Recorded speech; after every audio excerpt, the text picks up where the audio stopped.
Les cataclysmes évoluent littéralement sous nos yeux, acquérant des caractéristiques de plus en plus inhabituelles et difficiles à prévoir, comme le démontrent clairement les événements de la semaine passée. Alors que de tels changements faisaient rarement l'objet de discussions il n'y a pas si longtemps, cette tendance est désormais si évidente que les spécialistes ne peuvent plus l'ignorer.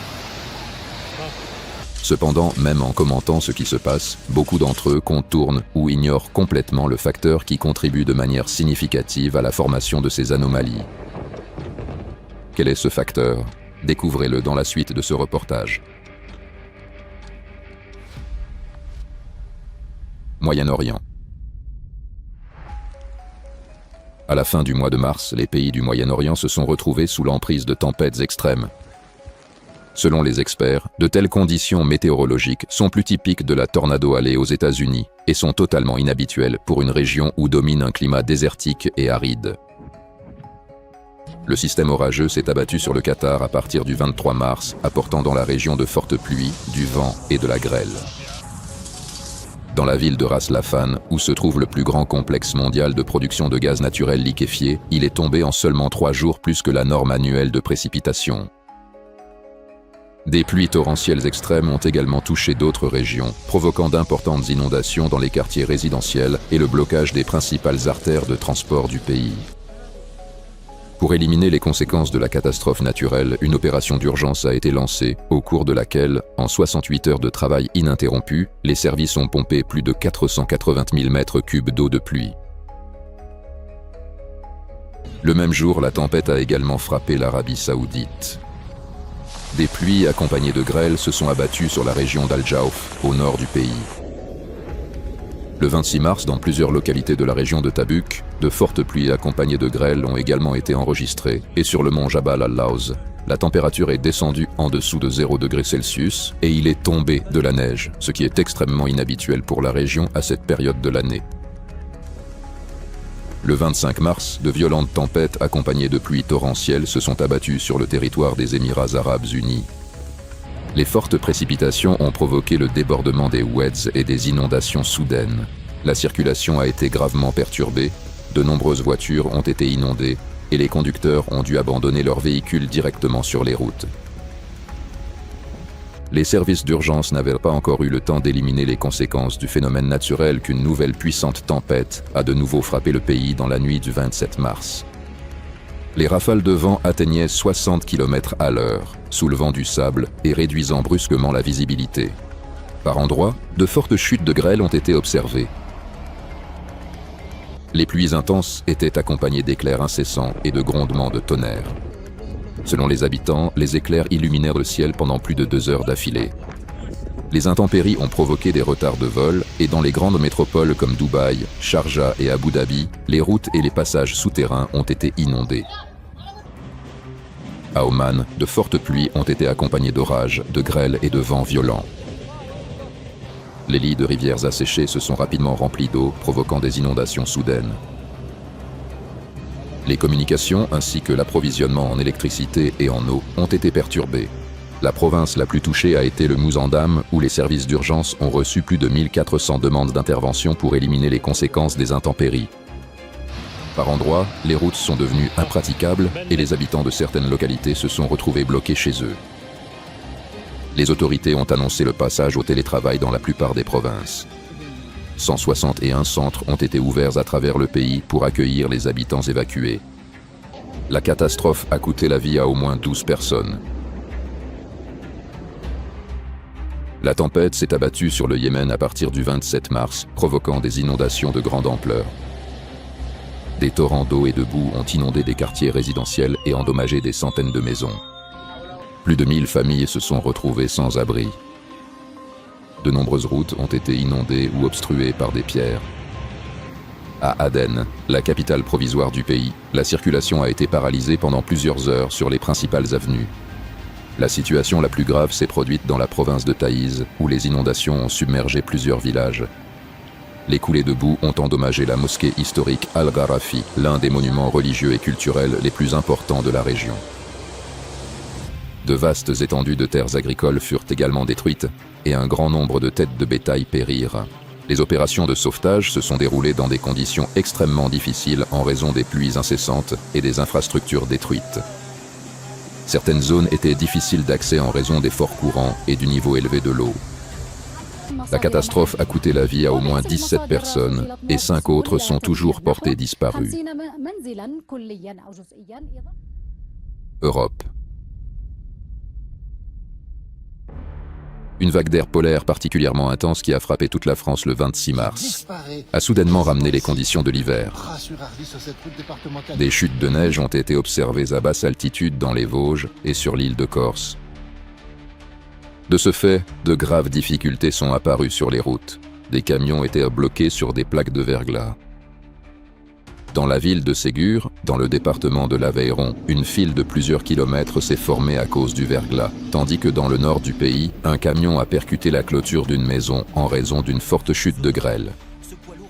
Dans le canton de Hauteville-Lompnes, dans le département de l'Aisne, 10 cm de neige sont tombés, et l'épaisseur maximale de la couche de neige a atteint 20 cm dans une station de ski de la région de Savoie.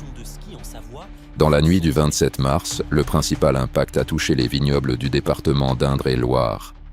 La température est descendue jusqu'à -3 degrés Celsius. Pour minimiser les dégâts sur les récoltes, les agriculteurs des zones viticoles ont utilisé toute la nuit des tours chauffantes, des bougies et des feux fumigènes. Cette vague d'air polaire froid a provoqué la formation du cyclone Déborah. Le 26, il a frappé la péninsule des Apennins avec une force explosive. Dans la région du Frioul-Vénétie julienne, le vent atteignait une vitesse incroyable non seulement dans les montagnes, où les rafales atteignaient 216 km/h, mais aussi sur la côte et dans les zones basses. Les éléments ont provoqué la chute d'arbres, de poteaux et des ruptures de lignes électriques. Dans la ville de Gênes, à cause du vent, les avions n'ont pas pu atterrir et ont été détournés vers d'autres aéroports. Dans les Apennins, entre les régions de Toscane et d'Émilie-Romagne, les sentiers menant au monastère et au refuge pour pèlerins ont été ensevelis sous une neige atteignant la hauteur de la taille. Durant la nuit, la température a brusquement chuté de 10 à 15 degrés Celsius. Sur une route provinciale menant au célèbre centre de pèlerinage de la Verna, un autocar de touristes s'est retrouvé bloqué dans des congères. Les engins de déneigement se sont révélés impuissants face à une telle quantité de neige, et 58 pèlerins, dont beaucoup étaient âgés, ont été contraints de continuer à pied. Sur le territoire de la Verna, la neige tombait sous forme de petits cristaux de glace, ce qui indique des températures très basses à l'altitude où ils se sont formés. De longues stalactites de glace se sont formées sur les pierres et les rochers des cours du monastère. Sur Naples et les villes côtières, le froid, le vent et la pluie mêlée de neige se sont soudainement abattus. À Rome, la température n'est pas montée au-dessus de 6 degrés Celsius pendant la journée, ce qui est plutôt typique pour la mi-janvier et tout à fait inhabituel pour la fin mars. La ville a été frappée par de violents orages accompagnés de fortes pluies et de grêle. Sur la route nationale E45, un camion s'est renversé à cause des chutes de neige, ce qui a entraîné la fermeture de la route en direction du nord dans la région de la commune de Verghereto. Dans la ville d'Avezzano, située à environ 700 mètres d'altitude, une forte tempête de neige s'est abattue. Dans le même temps, la température était de 4 degrés Celsius. En mars, à une telle altitude, il pleut généralement, et la neige tombe bien plus haut, sur les sommets. C'est pourquoi ce qui s'est passé ici est extrêmement inhabituel. Le 27, dans les Alpes, à l'observatoire Capanna Regina Margherita, une température exceptionnellement basse pour le mois de mars a été enregistrée, -29,7 degrés Celsius. Mais en raison du vent fort, avec des rafales dépassant 140 km/h, la température ressentie a atteint un extrême de -56,5 degrés Celsius. En Croatie, le cyclone Déborah a apporté d'intenses chutes de neige et des vents tempétueux, dont les rafales sur la côte atteignaient 150 km/h. En une journée, les pompiers ont effectué environ 900 interventions dans tout le pays. Ils déblayaient les routes des arbres tombés et aidaient à réparer les bâtiments endommagés. Le 27 mars, dans la capitale du pays, la ville de Zagreb, les cours dans les écoles ont été suspendus en raison de vents violents atteignant jusqu'à 120 km/h. Des arbres ont été renversés, plus de 150 voitures et plus de 50 toits ont été endommagés. La salle de basket a également subi de graves dommages. En raison de la neige et des vents violents, les liaisons de transport entre les régions intérieures du pays et la côte ont été perturbées. Des itinéraires clés ont été fermés, y compris des tronçons des autoroutes A6 et A1 dans les régions montagneuses de Gorski Kotar et Lika. Les intempéries ont entraîné la fermeture temporaire du pont reliant le continent à l'île de Krka, ainsi que la suspension de nombreux trajets de ferry et de catamarans en Dalmatie, dans la partie sud de la côte croate. Dans le même temps, le cyclone Deborah s'est abattu sur la Bosnie-Herzégovine avec de la grêle et des orages. Dans la ville de Mostar, la ville côtière de Neum, le centre de pèlerinage de Medjugorje, ainsi que dans les régions de Široki Brijeg et Grud, les rues sont devenues blanches en quelques minutes à cause de la grêle tombée. La circulation a été complètement paralysée en raison des routes glissantes et d'une visibilité nulle. Dans la soirée du 27 mars, les intempéries ont provoqué une panne énergétique majeure. Environ 50 000 consommateurs dans le canton d'Unasana se sont retrouvés sans électricité. La situation la plus critique s'est produite dans le centre administratif de Bihac et dans la ville de Kazin. Sous le poids de la neige mouillée et des arbres tombés, les fils électriques se rompaient, ce qui entraînait l'effondrement des pylônes en béton et en métal des lignes électriques. Le 29 mars, une forte chute de neige a commencé sur le mont Vlašić, une station de ski populaire. La hauteur des congères a dépassé 1 mètre, ce qui a compliqué la circulation sur les routes menant aux localités touristiques. En Roumanie, sur la route de montagne Transalpina dans le département de Gorj, le vent atteignait 120 km/h et la couche de neige dépassait 35 cm. Au lac Balea, dans le département d'Argeș, il est tombé plus d'1,5 mètre de neige. Et dans le département de Valsea, au sommet Roman où se trouve une station de ski, la hauteur des congères a atteint 3 mètres. Dans la journée du 28 mars, les intempéries se sont déplacées vers le sud. Dans le département de Teleorman, dans le village de Cernetu, les habitants ont été témoins d'une mini-tornade. Dans les communes de Rasmireshti et Shtoraboniasa, une forte grêle de la taille d'un œuf de pigeon s'est abattue. Dans le village de Morzonesti, le vent a arraché le toit d'une maison d'habitation et détruit les panneaux solaires. Et dans plusieurs autres communes du département, les pluies torrentielles ont provoqué l'inondation de maisons et de cours. L'ouest de la Bulgarie, y compris la capitale Sofia, la région de Pernik et les environs de la ville de Kustendil, a été enseveli sous la neige. Dans la station de montagne de Pamporovo, la hauteur des congères a atteint 10 cm. Le 28 mars, la ville de Krumovgrad et ses environs ont été frappés par une grêle de la taille d'une grosse noix. Le phénomène a duré environ 15 minutes. Les rues se sont retrouvées recouvertes d'une épaisse couche de glace. Les intempéries ont détruit les récoltes dans les cours privés, les jardins et les terres agricoles, endommagé les toitures des bâtiments et brisé les vitres des voitures. Bien que le cyclone Deborah ait causé des destructions et d'importants dégâts matériels à travers l'Europe, aucun chiffre officiel de victimes n'a été communiqué. Tout se passe en Chine. Le 29 mars, le sud de la Chine a été frappé par une puissante tempête convective.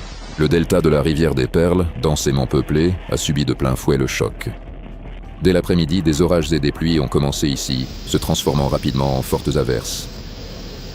Dans plusieurs localités de la province du Guangdong, il est tombé plus de 100 mm de pluie en 24 heures. La tempête s'est accompagnée de grêle et de rafales de vent, atteignant jusqu'à 34 mètres par seconde. Dans la ville de Foshan, les intempéries ont endommagé les voies ferrées, ce qui a entraîné une limitation ou un arrêt temporaire du trafic ferroviaire. Les météorologues notent que ces dernières années, des épisodes similaires de fortes conditions convectives avec orages, grêles, vents violents et précipitations extrêmes sont de plus en plus fréquents dans le Guangdong. Et l'événement du 29 mars est devenu l'un des exemples les plus révélateurs de cette tendance croissante. Selon les données satellitaires, les nuages d'orage s'élevaient à plus de 12 km, et la température de leur sommet était inférieure à moins 60 degrés Celsius, ce qui indique des courants ascendants extrêmement intenses ayant provoqué une tempête convective aussi puissante. En observant les événements destructeurs de la semaine passée, on peut conclure qu'ils ont quelque chose en commun. Nous vous proposons un extrait d'une revue scientifique spécialisée, qui permettra de mieux éclairer ce facteur encore peu connu. Ces catastrophes naturelles se produisent dans différentes parties du monde, mais le système climatique les relie par un même processus, le réchauffement anormal de l'océan.